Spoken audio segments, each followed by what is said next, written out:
Coming up, a review of the book Aryans, The Search for a People, a Place and a Myth, written by Charles Allen and edited by David Loyne. Namaste friends, my name is Shri Subramanian Payamal and you are listening to the Histology podcast. Before I proceed, a full disclosure. This book was bought with my own money and not been provided to me by the publisher. Little bit about the author. Charles Allen is the author of a number of best-selling books about India, including Plain Tales from the Raj, Kipling Sahib, Ashoka and Coromandel. A traveler, historian and master storyteller, his books, which draw on detailed research, are a testament to a life spent uncovering the stories of the land of his birth.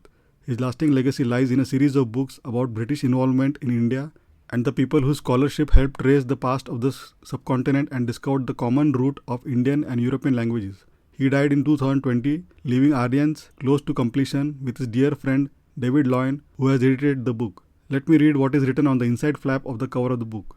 Few themes in history have had as strong a hold on people's imagination. Fewer still have managed to alter the course of civilization. This is Charles Allen's definitive account of the Aryans, offering a grand sweep of language, mythology, contested histories and conflict, spanning continents, cultures and societies. From the Russian steppe to the Indus Valley, the Iliad to the Mahabharata, Greek to Sanskrit, Putin to Trump and Muller to Vivekananda, Aryans astonishes with its scope. Allen, true to a style that has endeared him to a legion of admirers, weaves a narrative that is startling and illuminating. Product of a great investigation and meticulous scholarship, Allen's last book is his crowning achievement and marks the end of an illustrious career. Now, coming to the review, on page 5, the editor has stated that Charles Allen was driven to write Aryans, The Search for a People, a Place and a Myth by three compulsions. The first was sorrow at the way professional historical research has been hijacked in modern India by some in the politico-religious Hindutva movement who are politically ascendant and have been looking for a founding narrative for a newly emerging power on the world stage. The second motivation for this book was to unpack how the word Aryan became so twisted in the West. Thirdly, Charles was driven to write Aryans by his love of archaeology, which began when he spent a summer working on digs in Athens while at the British school at the age of 18. It was his long association with India that drew Charles to the challenge of unpacking the story of the Aryans in this, his 26th book, written across a more ambitious canvas than others, both geographically and in terms of time scale. He was born in India in 1940, the latest generation in a family with Indian roots going back to the 18th century.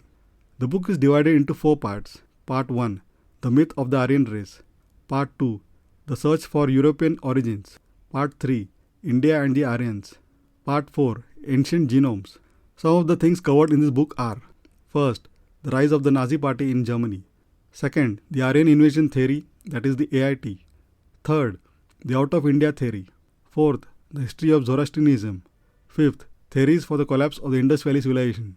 Sixth, the findings of the Daimabad charioteer, Sanauli and Rakhi Gadi. Seventh, the founding of the Arya Samaj and the Brahmo Samaj.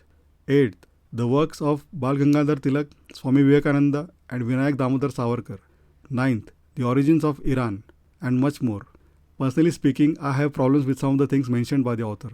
First, on page 279, the author has given a sample of a brief period of the many outrages committed against the minority groups in India's central and northern states, where the crime of cow slaughter is an offence punishable by a minimum of 3 years in jail and a 5,000 rupee fine. This surge in cow vigilante attacks is often attributed to the rise of the Bharatiya Janata Party and its coming to power in government in 2014.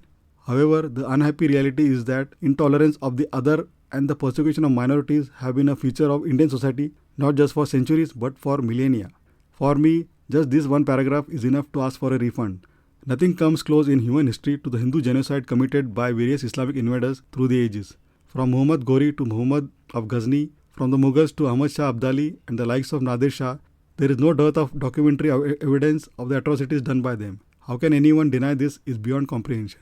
Second, on page 304, there is this paragraph on the RSS and Golwalkar. I quote, "Despite the best efforts of Golwalkar and the RSS, it was an India model on Nehru's secular model that came through with independence in 1947. The RSS saw itself as a casteless pan-Hindu movement but had continued to be seen by many Hindus as essentially a higher caste movement. This has allowed it to be politically outflanked by the combination of the Congress Party and the Muslim League, who, even if they failed to see eye to eye with each other, nevertheless won Indian hearts and minds by opposing the British government in India through policies centered on non-violence." Unquote. I don't know whether I should cry or roll on the floor laughing after reading this. Muslim League and non-violence? Third, on page 310, the author has called Romila Thapar the most distinguished historian. I rest my case. The book concludes with this quote by David Reich. I quote, "We may be the barbarians coming late to the study of the human past, but it is always a bad idea to ignore barbarians." The book is just under 350 pages and it has enough material to keep both parties, that is the ones who believe that the Aryans came into the Indian subcontinent from the Russian steppe and also those who believe in the out of India theory. A bit like a historical version of Kurosawa's Rashomon. I give it a rating of 2 out of 5. The book is available for around $6.25 on Amazon India and for around the same price on Flipkart. And it is available for 10.5 USD on Amazon USA but only in Kindle format. I will provide all the respective buy links in the show notes. Please check them out for the latest prices. Last but not the least, thank you for spending your valuable time listening to this book review. Really grateful. Please don't forget to subscribe to the Histology podcast on your favorite podcasting app and also feel free to leave a review. Also, please check histology.com for all previous episodes. Thanks and looking forward to hearing from you. Take care and bye.